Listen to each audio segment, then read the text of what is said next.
Welcome to Inside the Chamber. I'm Nikki Anderson, the President and CEO of the Naperville Area Chamber of Commerce. On today's show, we'll be discussing toxic environments. Inside the Chamber is brought to you by presenting sponsor, Naperville Bank and Trust.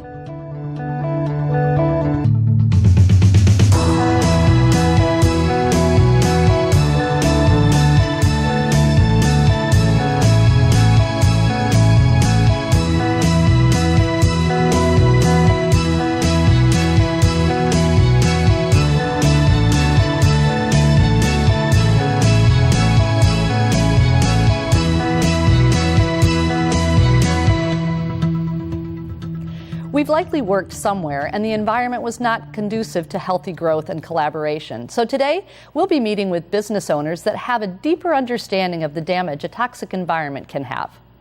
So thank you all for joining me today. Let's start off by defining what is that toxic employee or that toxic environment. It can be pretty general.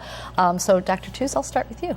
Sure. Well, thanks for having me. Yeah. And it's a difficult topic. When it comes to describing a toxic organization, I can use a lot of fancy descriptive words, or I can just tell you about a feeling that a person might have. And that is, do I want to go to work in the morning? Do I want to get out of bed? Yeah.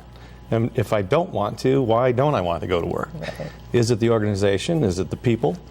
And I think there are people who know what I'm talking about. It's not just about not wanting to go to work because you don't want to go to work that day. Right. It's about feeling physically sick, psychologically ill. It can actually make you ill because you don't want to go to that organization. That's a sign you work at a toxic organization, I think. Yeah, interesting. What do you think, Becky?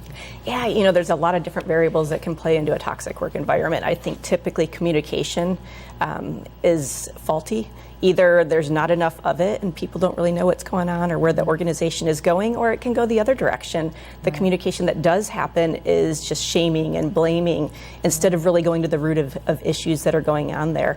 And, there's so many different elements that factor into it. I think we all have our own sets of dysfunctions that we bring into a work environment. You put us together in a room for 8 to 10 hours a day, and we're bound to have some of that come out. And, we learn how to work around each other's dysfunctions. Yeah. And it's so important just to get to the point where everybody's clear on where the organization's going, how they're going to get there, and then actually working towards that instead of getting the egos and different elements involved. Right. You make that sound so easy. It's a journey, but it's really, it can happen, and I think that's important to know. I think so many people feel like I'm stuck, I'm trapped here, and there's no way that an organization could be healthy, but there can be transformation that happens within an organization when the leader of that organization is dedicated to doing it. Awesome. Joe, what do you think? Yeah, I would say that I think of it as the impact on the individual within the organization. Because I think in some instances a toxic work environment, while there might be examples of it being kind of organization-wide, I think it impacts everyone differently because everyone kind of receives the environment in their own unique way, and they have different needs and different interests. So it's difficult to pinpoint, I think, a specific thing, but I think everything we're talking about, communication and consistency and things like that. But to kind of jump on what Becky said, I think that there are a lot of avenues to try to remedy that and deal with it, but that it definitely comes, I think, more so from a leadership standpoint than from, like an individual employee is the problem. I don't like to think of it that way as much because I think usually there's ways to lead from the top that can impact it broadly and identify when those are, I guess, problematic circumstances. So that is a great segue into my next question, which was, sometimes we might look at an individual employee or person that's kind of the root of this toxicity, if you will. But to your point, maybe it's leadership. Maybe there hasn't been a culture established or a clear hiring protocol, all of those things. So the question was, do you think that leadership has that responsibility to create and maintain a solid environment? What do you think? Absolutely, Yeah. 100%. Yeah. It's not whether it's partly the leadership's responsibility. It's totally the leadership's responsibility. The worst case scenario is you work in a toxic organization with toxic leadership. Yeah. That's right. the worst. Yeah. Right. So, no, absolutely. Toxic leaders tend to be narcissistic, self-centered. They hold an important business meeting and talk about their vacation or what they did over the weekend. They take credit for other people's ideas, or they stifle creativity, good ideas. So absolutely, leadership is definitely the key. And that probably, the person that you were talking about that's at home, because leadership is a tough thing to change if the leader of the organization is that person. People right? will leave that organization. They'll be sick. They'll just go through the day not being creative, feeling stifled. Yeah. Right. Interesting. What do you think, Beck? Oh, absolutely. I think the leader of the organization really sets the tone for the culture of that organization, and whether they intentionally do it or not, to the degree that they're aware of the way that they're interacting with their employees, with their customers, it's going to trickle down to the rest of the organization and communicate this is okay or this is not okay. Right. And so there's really got to be an intentionality at the leadership team level to define what the core values or the culture of the organization is, hire, manage, and when necessary, fire based on those core values in addition to the skill sets for those positions. And so I firmly believe the health of that leadership team has a huge impact on the way the rest of the organization is going to interact with one another. That's so true. I think there's a tendency to think that certain things are changeable and certain things aren't within an organization. And that's based on kind of what you see and what you begin to learn about, what is important to, top management or leadership. And so if you're working in an environment, there's certain things that you just might just assume this is just how this is. And without, so there's only so much you feel like you can really affect from a change standpoint. And I think that's why it's important that, ultimately, top management and leadership really need to be the ones who are kind of leading those changes and making efforts, whether it's like broad culture type of decisions or specific to like a given problem in a given department. So the question that I have, kind of based on what we've been talking about, is can an employee, I'm going to ask first from an employee perspective and then from an employer perspective. As an employee, would you be able to identify the potential of change, or do you look at knowing that the leader is this narcissistic leader and you're just going to quit? How do you discern whether it's fixable and changeable, or this is never going to change, I'm out of here? Because I think that's important to say, well, maybe I need to be a little bit more vocal because maybe some people don't see this. And then you can identify whether it's something that's changeable or something that's not. What do you think? I think that's a difficult question for an employee to confront. I think there are opportunities for employees to, within their own kind of, within their department or their own circles, to try to either set examples or model behavior and do things that they prioritize. So I think there's an opportunity to do that. And then the second thing is then, at what point I've exhausted those opportunities and maybe I do have to consider that this environment and me are not going to work. Yeah. So let's talk about it maybe from an employer perspective. Say that you see there's an employee that went through the training process, was hired, but there's clearly a problem. Whether you don't want to be reactive, right? You want to be proactive. So how do you discern if this is something that's fixable or not? And maybe that's a really general question for something that's more complicated. I don't know. No, I believe, being upfront with just making sure you're clear on what the person is accountable in their role, defining that culture of that organization up front, starting at the interview process. Ultimately, you want to lay the groundwork and say, hey, this is a growth-oriented environment.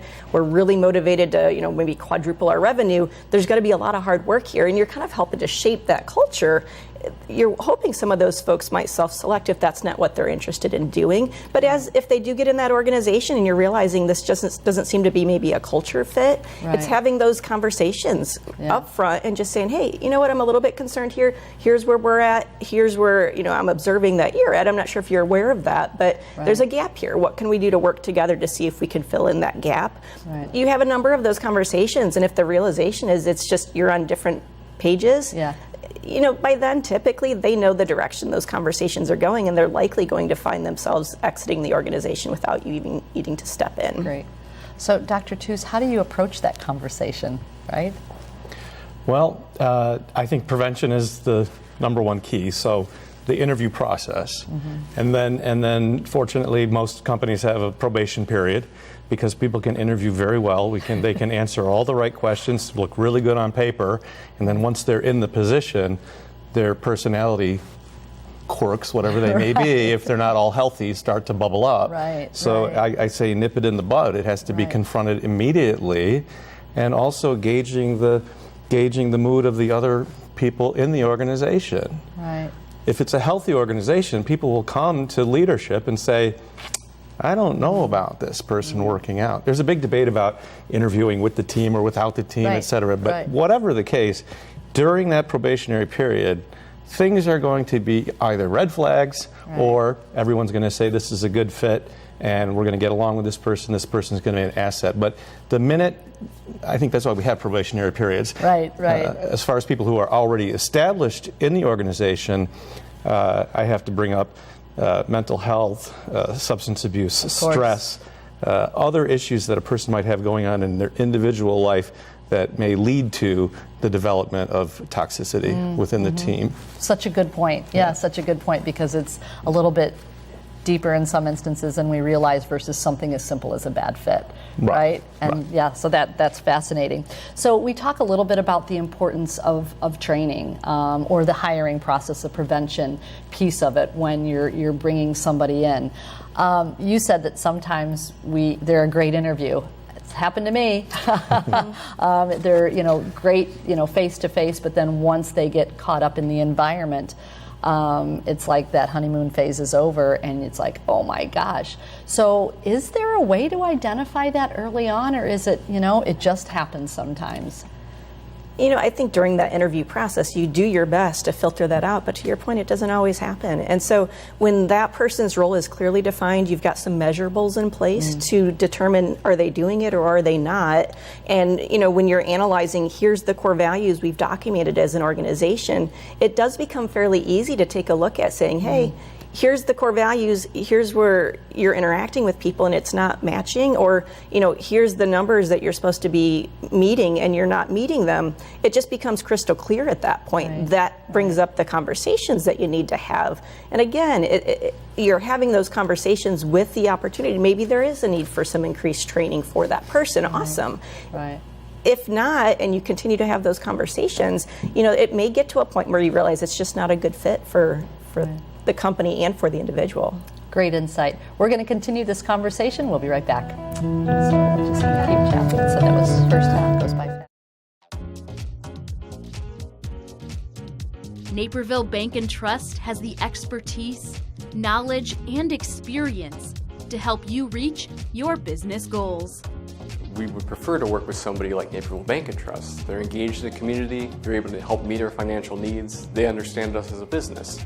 They provide all the tools that you would ask that we as a growing business need of a bank. Most importantly, to me, it's a great personal relationship we have with Tom and John and our bankers. It was the best thing we could have done in banking. And banking can be very cold. What the bank brings to us is that warm feeling when you come into the bank and people say, "Hi, Greg." It's about being part of the community again, about being a name again, about having credit for who your business is instead of just being a number. Naperville Bank and Trust. Bring it home.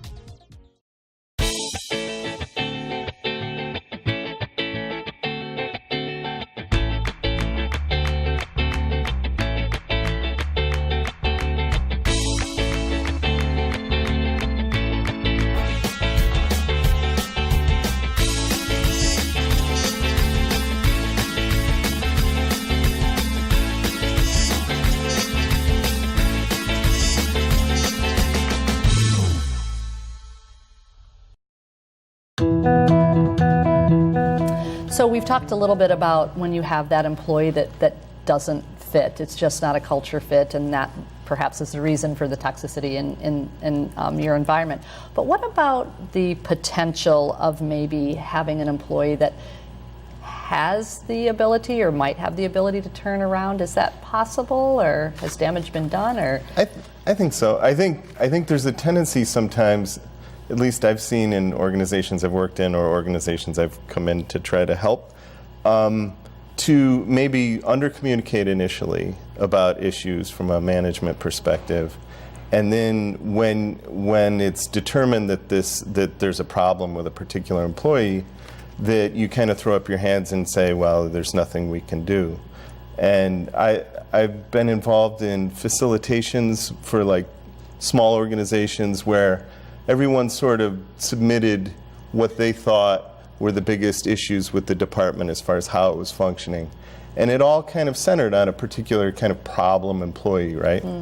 And throughout the facilitation, the employee may be very agitated, non-communicative, not interested, and you can see how there was definitely friction between that employee and a lot of other people. But then when that employee is given an opportunity to be met where they are, and to have what is important to them honored and acknowledged and heard by the other people, even if what maybe is important to them isn't necessarily important to the other folks, it gives them an avenue to start brainstorming and problem solving as to how they can make this work within the environment. And I've seen in a number of cases where we've come in where it seemed like there's no way, this is super toxic, this is not going to work, where just one little statement that's heard by everyone in a like a safe environment where they can just kind of build ideas around it changes everything, and they can come up with solutions that don't involve like dramatic changes or anything, just simple things to make the work environment work for both, because there's area for both, there's overlap, I guess. Right. Well, and I think we talked too about the importance of communication, but it sounds like from what you said, some people don't know how to communicate, right? They don't have that, whether it's they know something's wrong but can't pinpoint it, and that's perhaps where leadership comes in then, in identifying that, would you say? Yeah, and I think that's really too where you can gauge if there's an opportunity for a change. If the person's coachable and it's an awareness dynamic, then having a conversation with them, just saying, hey, I'm not sure if you realize, but when you interact with people in this manner, here's the impact it has on the people around you. If it's truly an awareness thing and there's a humility and a willingness to make a change, I absolutely think that can happen. I think we're all on a journey of learning how to become more emotionally healthy, if you will, in our relationship dynamics. And as long as they're willing to receive that feedback and apply it, I absolutely think that change can happen. Right. So I'm going to look to you, Dr. Tews, when she talks about emotionally healthy. Where is that line if you feel like you have an employee that you know that they could fit in that culture, but perhaps something's happened in their life that has created a change personally that has affected their work life? Where is that? Is there a line where you can bring them into your office and have that conversation? Do they need to instigate it? Is it something that you can instigate? I'm not really sure about the protocol on that. Well, you would think, being in the mental health and counseling field, that all of this stuff would be open, but people also have fear. Mental health professionals have fears also about losing their jobs and how they come across. And if you're dealing with clients who have difficult emotional issues, you want to present as if you're healthy, etc. So it can be a challenge. We encourage all of our staff to get their own outside counseling, number one. And number two, there's a supervisory layer that is based solely on that consideration, that your job is tough, what you listen to, what you hear is tough. So if there are things going on in your personal life that are tough, that can compound that. And you have to be free enough to be able to say, Dr. Tews, can we talk? I need some time off. There's something going on in my life. And I have to be open to that. I can't say, no, you have a big caseload, you have to be here on Monday sharp, and be open to that. So no, absolutely. Emotional health, I think we talk a lot about physical health, but emotional health, the drain of work, the stress of work compounded by outside things, can be very detrimental. Right. and not toxic. It's normal. Yes. Well, Right. and I think it goes back to leadership, being able to have those conversations because you trust your leadership, you trust the environment. But again, going back to what you said, Joe, is that sometimes people just don't know how to communicate. So when they're given a platform to have that discussion, it's like, that's what it was. It can really change things. So maybe this toxic environment isn't, to your point, there are just natural things that happen in a work environment. I think it's perhaps how we handle it. So what is a piece of advice or, I'll start with that, a piece of advice that you might give to someone who is in a management or leadership role that has identified some toxicity amongst their staff? What do you think is the first thing that they should do? I would say you want to develop, and this is a long-term, I think, kind of a program, but you want to be able to engage your employees in a way where there's a transparency, where they have a level of trust with you, that they understand when you're communicating a particular thing, that there's not some sort of underlying motive that isn't at the surface. And then with that, engage and listen. It's a little bit cliched, but being open and engaged and listening to what your people want and need and are experiencing is good in the abstract, but it's difficult in person, and I think we all struggle with it at different points. But doing that effectively over the long term develops, I think, a relationship with your employees that allows them to communicate more honestly where they're at and creating that environment. And that's easier said than done, and it's a long-term project. Sure. But I think that is the best way to ensure that when problems arise, you know about them early, and you know them, I think, more holistically. Right. Nip it in the bud. Nip it in the Right. bud. And I think, to your point, when you say what's the first step, when we recognize it, that means something's been going on long before we recognize it. So, it is a difficult process, and it's peeling back layers to get to the source and find out what's the underlying cause. But it's needs to be addressed, and I believe solution-focused, positive. If it's a healthy organization, it can be addressed in a healthy way. Yeah, and I think it takes a level of humility and comfort at the management level to just go in more from a curious, inquisitive kind of vantage point and just saying, hey, if it's a group or if it's an individual, just, can you help me understand what's going on here? And then listen. And I think sometimes we're so eager to jump in and fix that we're not, to your point, going to the root of what's actually going on. Once that's heard, then you can actually come up with a conversation to be able to come towards the solution. But, ideally, if you've defined what someone's role is, they know what they're accountable for, you're going to create an open and honest, transparent organization where the issue comes, it just rises to the surface, and then it's just a conversation about drilling down to the root of it and solving it there. Right. I remember going in and I was giving a presentation to an organization to raise morale, right?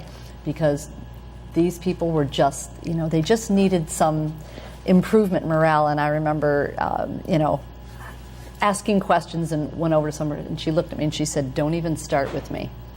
And I remember going, okay, alrighty then. So I look at that and I'm hearing a message here, which is really great, that it really goes back to leadership. Because if there's a morale problem, I think, no, there's a leadership problem. Would you agree? I think my concern is that if you get one person that started this behavior and it becomes like a domino effect. Yeah, and I think that's part of it is, the health of that leadership team, if it does happen in one situation, whether or not you deal with that one situation is symptomatic of the health of the leadership team. So when that surfaces and you have a conversation and you figure out what's going on, take necessary actions, when you don't address it and you ignore it, then it has the potential, because toxicity definitely has the ability to just kind of infiltrate the organization. Right. And the question from a leadership team standpoint is, are you going to allow that to happen? Or are you going to be proactive about addressing the root of what's actually causing it? So could we say that indifference could cause a toxic indifference when it comes to leadership, like turning a blind eye, that ignoring. Absolutely. If it's important to a team member, if it's important to an employee, then there's a reason for that. So if I think, well, that's not important, or deal with it, that's just the way it is, that's the way the culture is, that's a problem, and then I'm breeding toxicity, and then they learn, well, don't go to Dr. Tews because he doesn't really care. So yeah, it's important. Listening with care. Right. Not just hearing. Right. So. Yeah, that engaged listening, I think. I think it's so important to have a vehicle for people in every level of the organization to be able to voice their concerns. Because if that vehicle's not there, those issues are going to surface. They're going to go on for a while before you finally see them. But if consistently they're talking with their manager, those issues are surfacing, then it's just a conversation to be able to go to the root of it and solve it, versus something that's been festering for 6 months, a year, or longer. Right. So do we think that culture really can create the great environment that we're all looking for, or can be the cause, a lack of culture can be the cause of a toxic environment? Yeah, I think culture is there whether you've chosen to define it or not. And so by not defining it, you're allowing things within that environment that you may or may not want. So I think being proactive as a leadership team and saying, hey, here's who we are, here's who we want to be, here's who we're going to bring into the organization, here's who we're going to manage, and when necessary, make decisions to have folks exit the organization if that's not a fit. And I think when you're passionate about what it is, it's going to attract other folks that share that passion. And that's when you get to the point when you've got a team of people that are passionate about what you're striving towards. It becomes more fun, more manageable. Ultimately, it's going to be more profitable. And those are great environments to work in. And that would be a non-toxic environment. Absolutely. Right? Absolutely. We could carry on this conversation for much longer, but I'd like to thank you all for being here with me today. Thank you for joining us for Inside the Chamber. We hope you found the information in today's program valuable. Please join us again for our monthly programs. And in the meantime, remember, when you're looking to shop or dine or seeking a service, think Chamber and visit naperville.net to support the Chamber of Commerce and the business community.